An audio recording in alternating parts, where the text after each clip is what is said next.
Timbog ang isang most wanted person ng Claveria, Cagayan. Republic Act 9262 o Anti-Violence Against Women and Their Children Act of 2004. Magbabalita dyan si Police Corporal Kelvin Paul Juan.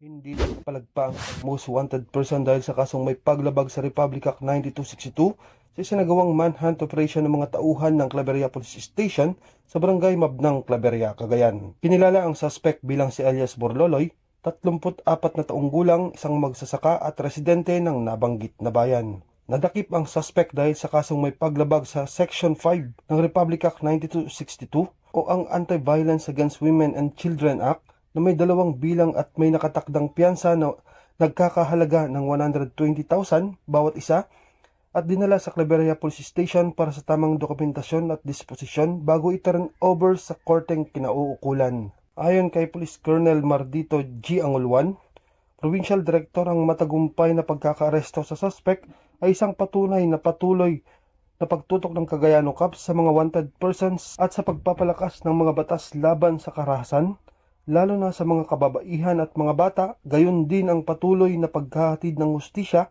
at nag-aanyaya sa publiko na makipagtulungan sa pagpapatupad ng mga batas at sa mga hakbang na magpapalakas ng seguridad at kaligtasan ng lahat. Mula dito sa Lambak ng Cagayan, ako po ang inyong Police News Network Correspondent, Police Corporal Kelvin Paul Juan, alagad ng batas, tagataguyod ng Balitang Pulis.